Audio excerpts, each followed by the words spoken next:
In today's video, I'll be sharing how to make crisscross beading pattern used on this dress made by Extra Bride Lagos and Azenat Wears respectively. If you'll be interested, please subscribe to this channel, like this video, share with a friend, and feel free to drop questions in the comment section.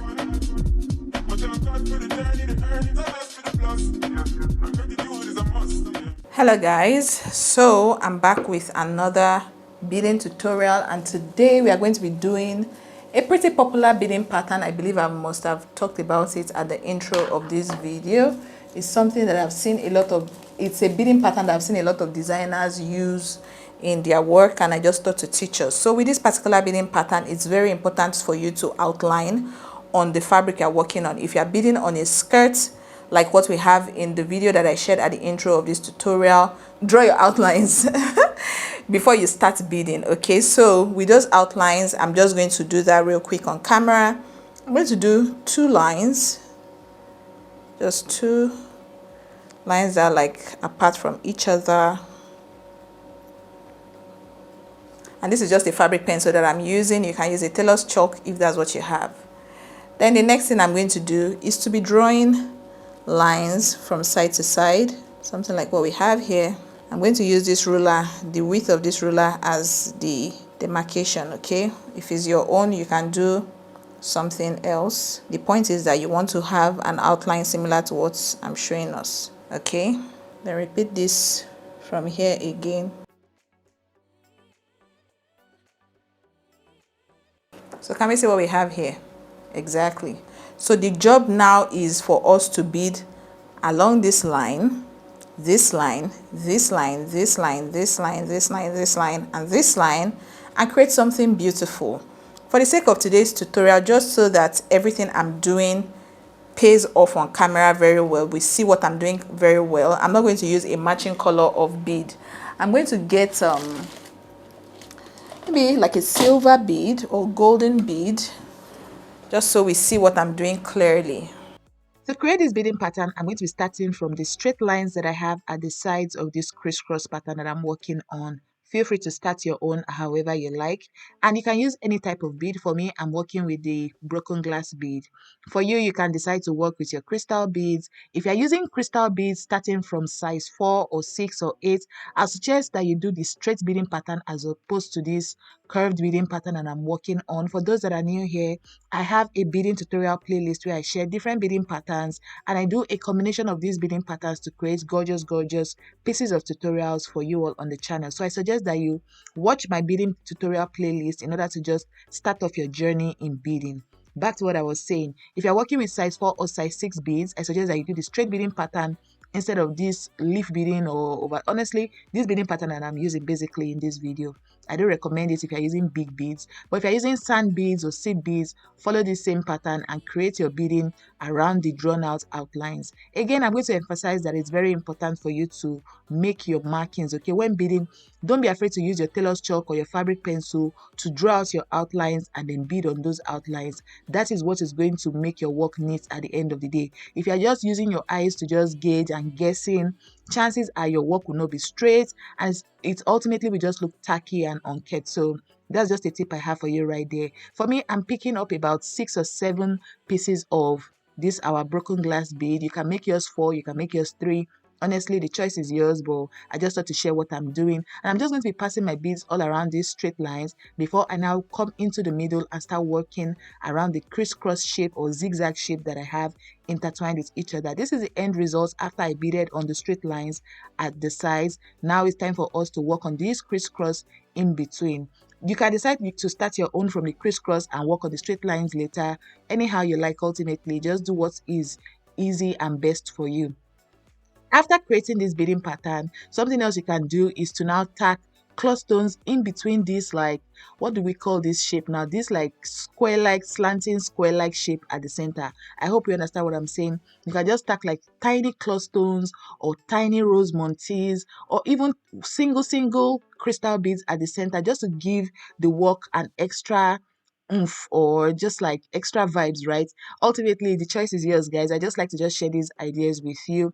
Also, another thing I'd like to answer is, if you are bidding on a dress, a blouse, a skirt, whatever it is you're bidding on, Don't first of all bead on a single piece of Asooke and now leave a comment asking, oh Fumbi, how do I attach this now to the main dress? Please, everything I'm doing here, do it directly on your outfit. If you're beading on a skirt, draw out your outline on your skirt directly and bead on it. Don't bead on a single piece of fabric first and now start wondering how you're going to tack it onto the dress. That's not how it works. The reason why I'm doing my work on a single piece of fabric is because I am just teaching. I am showing you guys how to go about it when you start doing your own work. I hope you all understand. Also, if you are not subscribed, please subscribe to the channel. Thank you guys so much for 30k. We hit 30k this week and it's just so mind-blowing. Thank you, thank you, thank you. I'm so grateful. Let's keep spreading the word. Let's keep subscribing, liking, sharing, commenting and all that jazz. So I'm going to keep quiet now and let you guys watch how I'm going about it. I'm also going to speed up the montage that I'm sharing with you guys just so this video is not too long. The plan is for this video to be about 10 minutes long. If you have questions, please feel free to drop it in the comment section. But before you ask your question, make sure that you watch the video all the way through, because a lot of questions that I get on my videos are things that have already been treated or answered in the body of the video. But if you watched all the way through and you still are curious about something, please feel free to ask in the comments. For those that might be wondering, oh, for me, where do you get your beads? Where do you get your this and that? I have videos on that. I have market vlogs. I'm going to try my best to link them in the description. Okay, so scroll all the way to the bottom of the description bar and check out the 5 videos that I have at the bottom. Chances are you will see the market vlog there. Just watch the 5 videos in the description bar of this video. It will just give you more information. I buy my beads out here in Port Harcourt. I'm based in River State, Port Harcourt, River State, Nigeria. So yeah, but you can get any of these things in your own sewing, local sewing accessories in your location. All right, guys, I'm going to keep quiet now. Watch all the way through, and I'll be back to talk to us once I'm done with this portion of the video.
All right, friends, so this is what do we call this particular beading pattern? Is it the intertwined or overlapping beading pattern? Honestly, you guys should please let me know down in the comment section. But this is the end result. This is what it looks like. Remember, I only did it this way because this is just for instructional purposes or educative purpose, right? If you want multiple of these zigzag situation that we have, you create multiple, you draw multiple on the outfits that you're trying to bead on, then you now follow those mark. With this particular beading pattern, it's very important that you draw out your outline. If you're using freehand, I highly personally I do not recommend, but if you know that you are very good at this work and you can use your eye to just create something very neat, feel free to go off. Ultimately, it's not for me that will tell you what to do with your business, but if you want your work to be very, very neat, I recommend that you draw out your outline first of all before you start off beading. But this is the end result anyway. This is what it all looks like. I hope we all enjoyed. I hope we learned something. If you did, please give me a big fat thumbs up. If you made it up to this point in the video, the comment for today's video is shiny. Comment shiny in the comment section so I know you made it up to this point. People that do not comment shiny, That's how I will know the people that are not watching the videos to the end. But if you made it up to this point, please comment shiny down in the comment section. If you thoroughly enjoyed, remember to hit the thumbs up button. Give this video a thumbs up. If you're not subscribed, girl, what are you waiting for? Please join us, or guy. I should stop saying girl because I found that there are a couple of guys on here. So please, guy, girl, please subscribe to the channel and join us. Thank you guys so much for your time. Thank you for watching. And yeah, I can't wait to see you in another tutorial very soon. Bye.